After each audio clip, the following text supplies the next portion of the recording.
Welcome back, fellow gamers. So today I wanted to go over art in Magic the Gathering.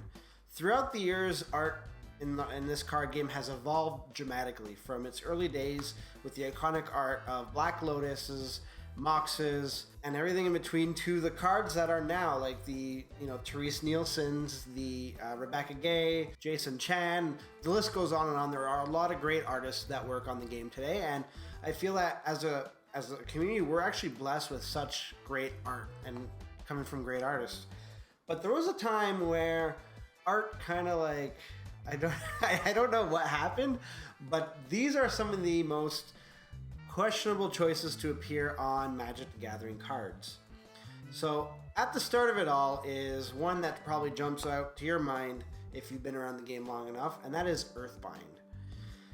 So for that BDSM themed deck that you might have going on, that might slot in perfectly, but it does cause a bit of a kind of like, how am I supposed to feel about looking at this art? Now, I have read stories online where people were no longer allowed to play Magic the Gathering, or they had their cards taken away from them from parents or teachers that viewed this and saw it as kind of like, what the heck are you playing? And to be honest, like as an adult, I understand what they're doing. The next card is kind of a bit unfortunate. It's Clergy Envers, and all you really need to do is look at the card art and then read the flavor text. And it's kind of unfortunate. Obviously, they weren't going that way. The flavor text is too on point. Now, the next one is a special one. You'd be like, well, hey, like, what's wrong with this card? You just swinging from tree. Whoa, wait a minute. How'd you crazy monkeys get in there? It's like, what the heck was going on? Like, why would the artist want to put that in? It gets even better though when a follow-up card is released.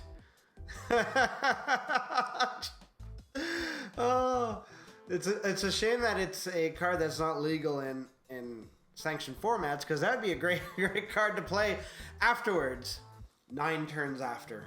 The next one I know caused an uproar because I remember this event specifically transpiring at my school. Unholy Strength was quite controversial, and no, I'm not talking about the guy with the sword down, I'm talking about this art.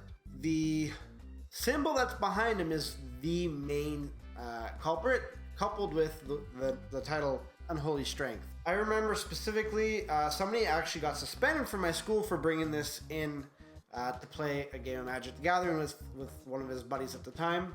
He was suspended for like 2 days, and it was obviously a big deal. And then after that, Magic the Gathering was not allowed at my elementary school. I can understand why. To me, it's not a big deal, and I didn't see the big deal back in the day.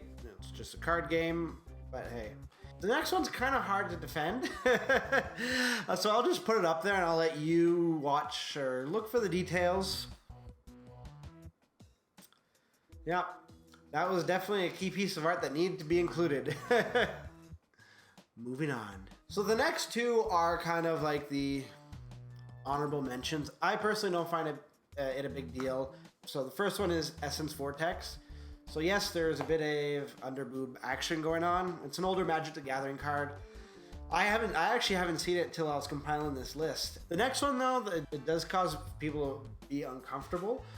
In one specific Commander game I was playing with at an acquaintance's house, one person played with this, and the person that was hosting the event, his girlfriend came by and was like, oh, what is this? And she actually got kind of upset about it. So it did, I guess it lit some type of emotion, but I personally don't see, yes, it's a woman that's seducing a man. Next, and the final card is the granddaddy of them all.